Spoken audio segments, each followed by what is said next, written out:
Hello there, ladies and gents. Martin Pavey here. I hope that you're having a fantastic day. Welcome back to the channel. Today, we're going to be talking about how you can use all of the knocks in life to propel you forward. But before we do that, please do like, subscribe, and share if you enjoy this valuable content. Thank you very much. It seems like everything that we do these days, that the mere admission of very basic facts and observations seems to just get us into massive trouble, doesn't it? But I think a lot of people live not only in fear, but compounded with regret about all the things, you know, that they don't like that have happened to them, and wishing that they could change things. And I see this a lot on Twitter.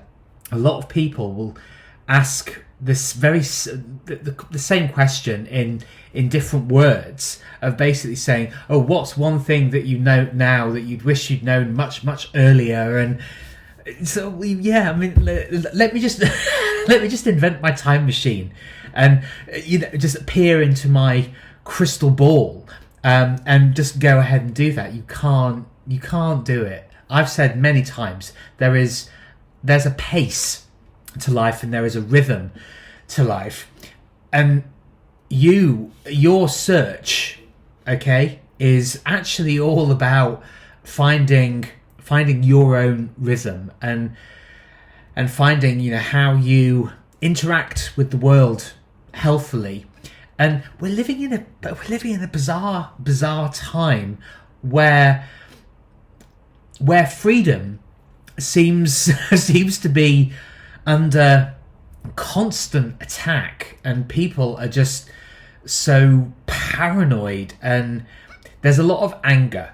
And I think that obviously in various points of history this has happened, where the rug has been pulled out from underneath us, and so brutally, so quickly, that we don't really know where we are. And in times of confusion, anger is an incredibly common go-to. But if you're going to live a really purposeful life and a powerful life, you know, with direction, then you do have to just take risks in life, and you have to test the boundaries, and certain times you're going to be left feeling kind of, oh my god, it's really shaken and confused. I felt a huge amount of confusion of listening to what people say and then actually observing their behavior, and just seeing this massive gap, this massive chasm between what people say and do. And the really, really important thing to remember is it's your life. You get to live it the way that you want. And the truth is, if you're experiencing knocks or jolts or shocks of any kind, that more than likely means that you're actually making progress. And when you have to grow into your big man's shoes, you know, I remember, you don't really hear a lot of people talking about this, maybe because it's a myth that's been dispelled, but you used to hear a lot when I was growing up about growing pains, you know, people going through puberty and having growing pains, and, you know, getting used to the changes that are happening in their bodies and in their thinking, in their desires. And you don't really hear about that, but we're all thrown now into adulthood with very few tools, really applicable tools, that you can use to actually navigate your way through life. And I think this has probably always been the case, but a lot of people will medicate themselves or numb their experience and will never gain true insight into life. And just like this jigsaw puzzle behind me here, it's an ongoing process where you have the picture, right? You have the picture of your vision of what you want your life to look like as a whole, and then you have the borders of that, so you have all the flat pieces and you have the corners, so you have all of that, but while you're putting the jigsaw puzzle together, I mean, it can look incredibly messy, and you think, how on earth? And like cooking with a raw ingredients, and you mix everything together and this sort of magic happens. But at many, many stages, however fast or slow the progress is, it feels like it's never going to come together. How's this ever going to work? And you can get very, very doubtful, and I think we all feel it. And the people that I watch most frequently in podcasts and follow on social media, you see that there are a lot of people turning to really sort of fundamental, pivotal and foundational beliefs. People going back to religion, going back to reading classic books to get, the distilled wisdom from centuries or even millennia ago. You do see this, that people are out there looking for crutches, things, solid things to actually grasp onto, to make some sort of sense out of what's going on, because nothing really seems to make sense. And you witness people's behavior and things being done around your town, and all these different signs that are going up, and cameras and mirrors and all of this chaos, and it's really bewildering, because none of it really seems very logical or practical or allowing you to move through life some more easily. I get quite confused when I was recording, I think, was it yesterday or the day before? I was recording a video, when I was out on my walk, and even in acres and acres and acres of space, of sort of public parks, and they have the right to walk wherever they want to, but with all of this massive amount of space, these two people were just wandering along, and maybe they weren't even awake, maybe they weren't even aware I was recording a video, but there's this sort of need.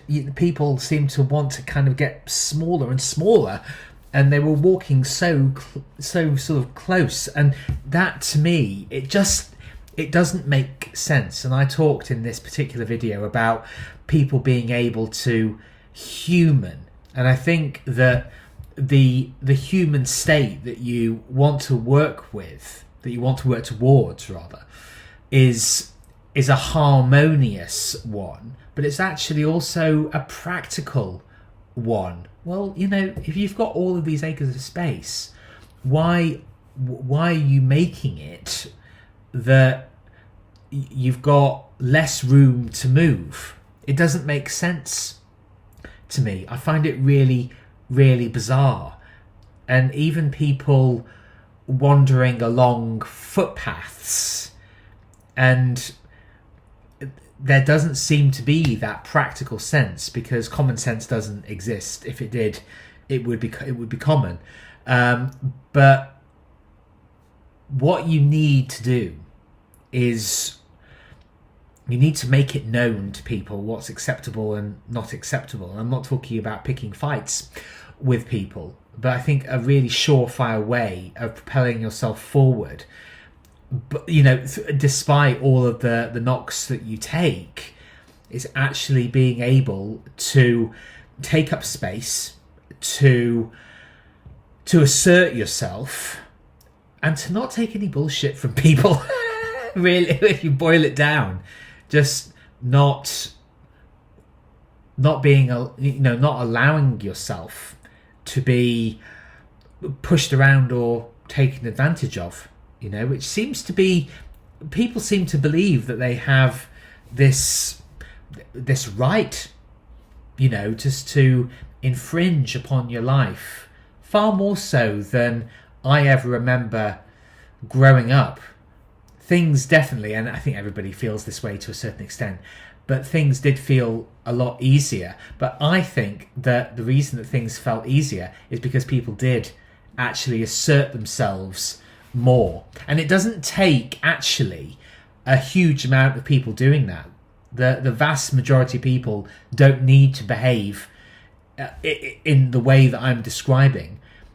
I think it's just sort of morally incumbent upon me and people and people like us, who are willing to stand our ground. And frankly, as patronizing as this is going to sound, but to educate people, to make them aware, no, what are you doing? What you're doing. I think the more we all doubt our own individual influence. But I've noticed that since I've been back here, that people are far more willing to sort of drop litter and leave things in awkward positions that obstruct, footways and stuff like that. And there was this girl, I'm not going to call her a woman, doesn't deserve to be called a woman. This girl who was in this huge Jeep-like car, who just parked it on the pavement, just immediately next to a car park. And you just think, what the hell? But I think that most people have been, I think in the last couple of generations, I think people have been basically deprived of common sense, practical guidance. I really do. And you do witness it in people of all ages who live their lives in a very, very drifting kind of way. And I think it's happening all the time. And I see it as my mission just to demonstrate, not even to tell people. I don't go up to people and question them or talk to them about these various things. I just show people, well, we're walking along a pavement and this is the way that you do it. And this has always been the way that we've done it. And sometimes it can feel a little bit uncomfortable. But I think it's incumbent on all of us, frankly, to show the world, frankly, how to live a lot better. I do. And I make that my mission. And the more that I do it, the more comfortable I feel in my own skin, the more comfortable I feel about taking up space that's, rightfully mine. And it's a good feeling, but you have to get used to it. And the knocks and the discomfort are part of the process. And if you're feeling that, I genuinely do think it means that you're making progress. But the thing is not to shrink back from it. The thing to do actually is to grow into it and do it more. Because if we're constantly complaining about other people, well, then we have to make a stand, and we have to embody noble traits, confidence, principle, etc., etc. And sometimes you're going to run up against people in all kinds of ways, you are, but keep on that path. Be strong, be decisive, and walk tall and walk proud. So thank you very much for listening. Hang in there, keep going. Don't let the knocks pull you down. Let them propel you forward to the life of your dreams. It's Martin Pavey here. Thank you very much for listening. Please do like and subscribe and share this very important message if you enjoyed watching. And I will see you and look forward to seeing you on the very next video. Ciao for now.